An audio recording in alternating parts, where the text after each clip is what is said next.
I'm really excited to be at my first seed event.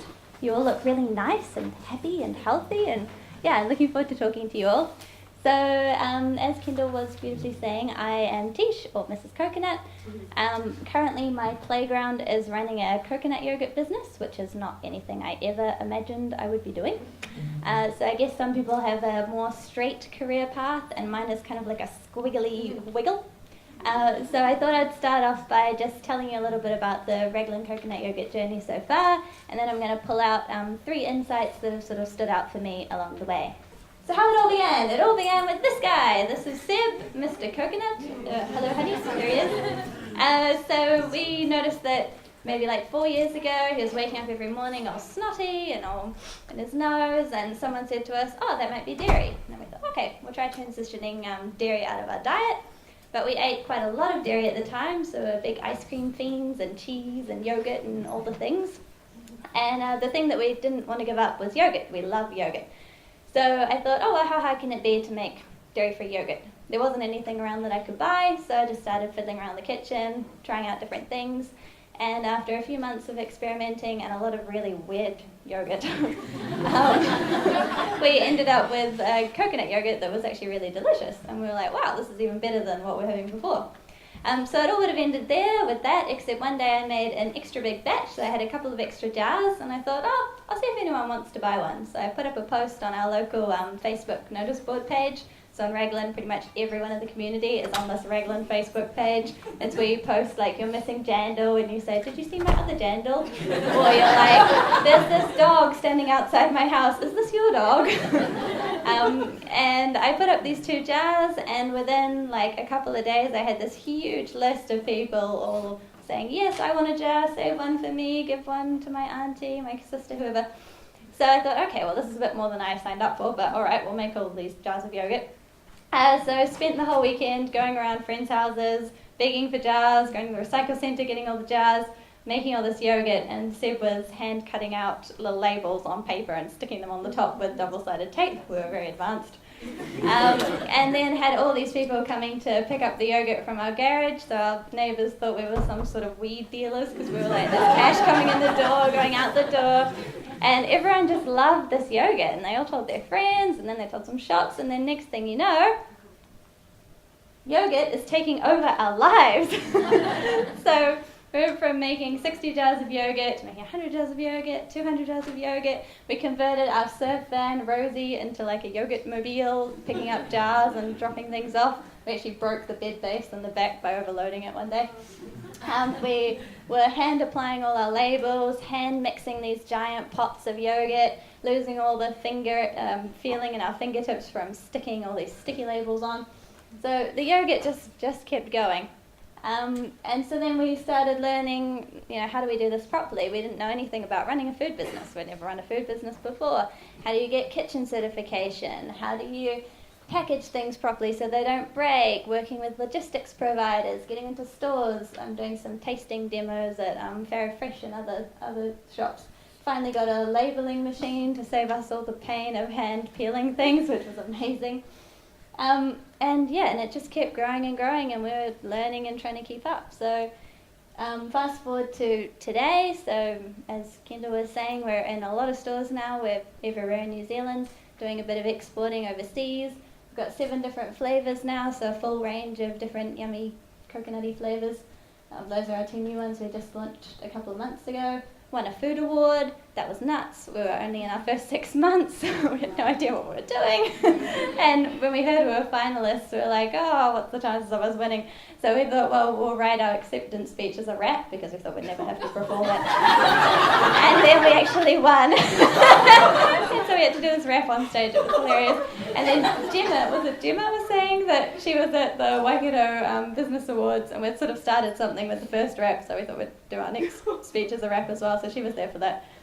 She can tell you how good or bad it was. So a huge journey, lots of learning. Ended up with a team of 24 staff in Raglan, so we're one of the biggest employers in Raglan. I know it's not that hard to be a big employer in Raglan, but and built our own factory, And yeah, the yogurt journey continues. So some of the insights from all of this madness, and a few other things along the way. Follow your curiosities. I really believe in this. I had quite a, unconventional upbringing. I was homeschooled, so I've actually never been inside a classroom. Never been to university either. And as a homeschooler, one of the advantages are that you have quite a lot of time on your hands. So I would often get up at night and do my schoolwork in the middle of the night so that I'd have the day free the next day. Mum thought that was fine as long as I had my schoolwork done. So using all this free time on my hands at 12, I discovered Trade Me, Trade Me had only been going for about 2 years at this point, and I thought it was this absolute wonderland of anything you ever wanted to buy was on Trade Me. And I thought I wanted to get myself my first cell phone. So I scored this cell phone, which was like a Motorola brick, like the kind of phone that makes your arm sore after carrying it around for the day. And I got it for like $20 because it had no picture and the listing description was terrible. And my 12-year-old entrepreneurial brain thought, aha, this is a business opportunity. So I started my first business at 12, and I was buying and selling cell phones on Trade Me. So I would buy up all these cheap cell phones with no photos, really bad descriptions, typos, no specs. And then I bought myself a little cheap digital camera. So my parents had no idea what Trade Me was. They didn't own a digital camera. They knew nothing about what I was doing. and I was just, relisting all these phones and making a profit. It was great. So that was my first foray into business, which unfortunately got shut down by my father because we were on dial-up internet. You remember dial-up internet? It sucks. And Dad was an architect working from home, and basically whenever I was on the computer checking my Trade Me listings, he couldn't take any calls from his clients. And so after a lot of like, Tish, get off the internet, that was the end of the business. But I moved on. So getting a little bit older now, I discovered that I was really passionate about writing. I loved writing.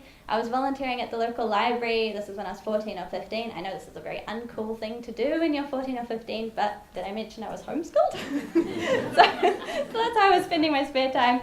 And as I was sorting through these books, I was thinking, I'm going to write one of these one day. I am going to write a children's book. I'm going to get it published. And that was my 15-year-old dream. And so when I was 18, I made the dream come true by myself. I wrote a children's book. I found an illustrator.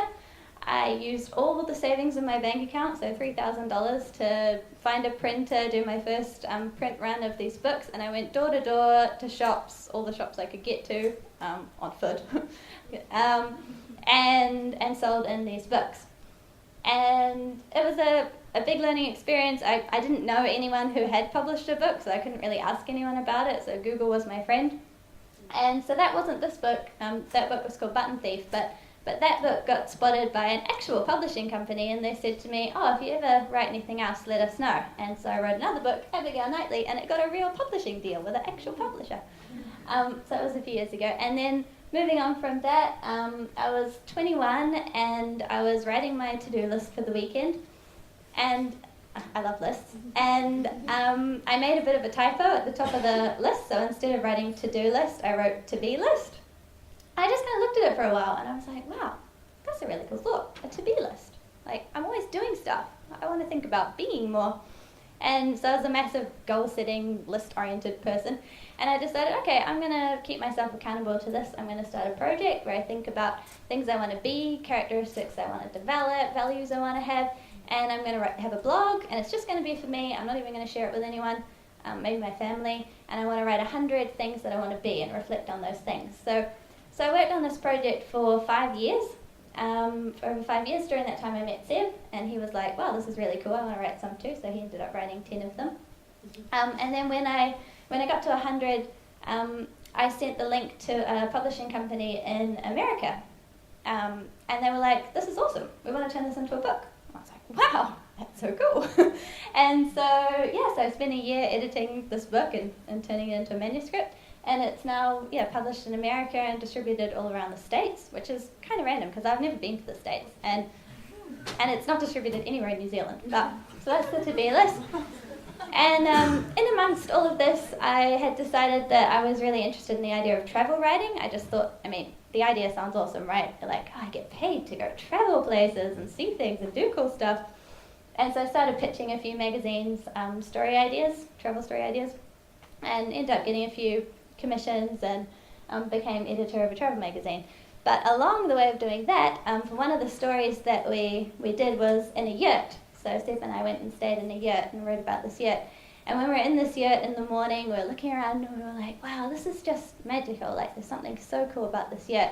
We're like, we should create Yurtville. We'll just buy this piece of land and have all these yurts, and we'll have like a bedroom yurt and a playground yurt and an office yurt, and we'll just have all these yurts.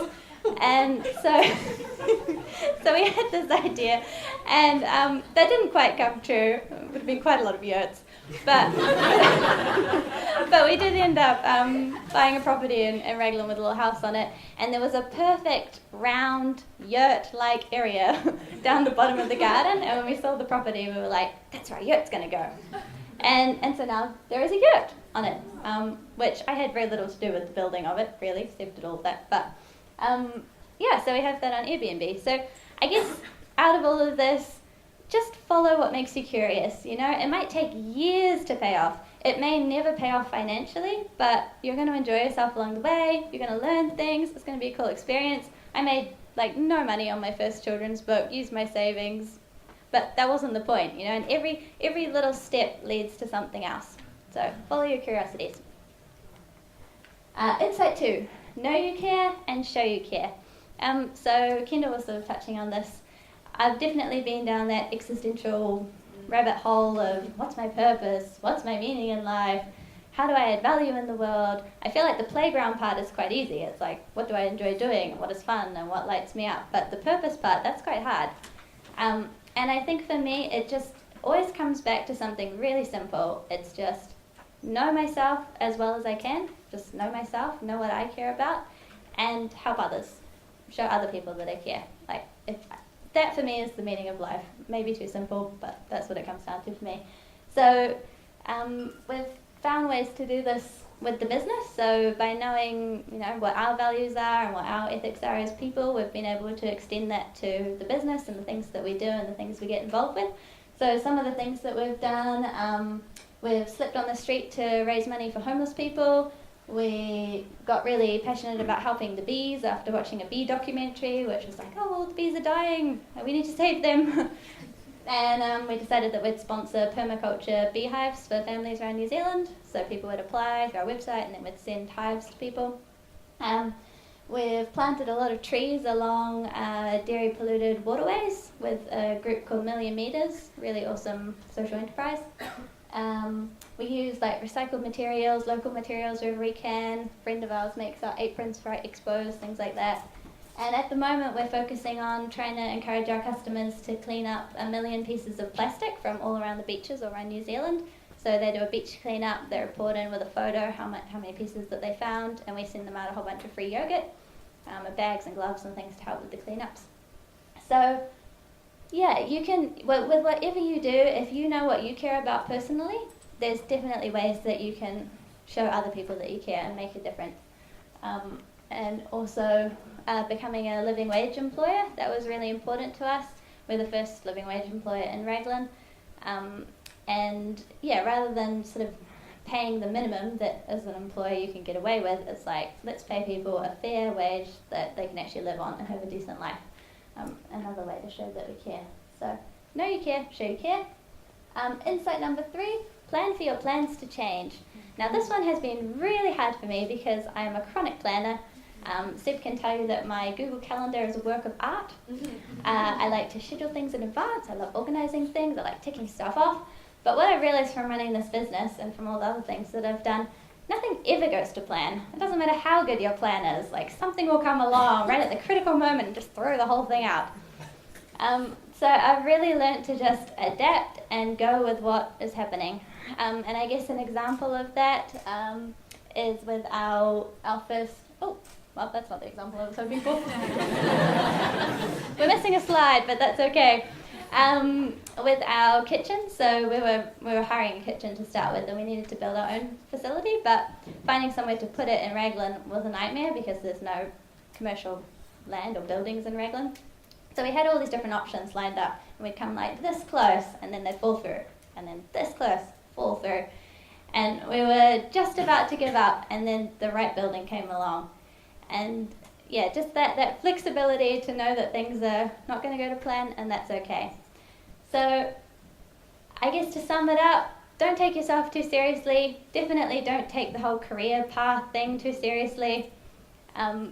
Just follow your curiosities, know that you care, find ways to show that you care, and I have no doubt that you will be able to find purpose in your playground. Thank you so much.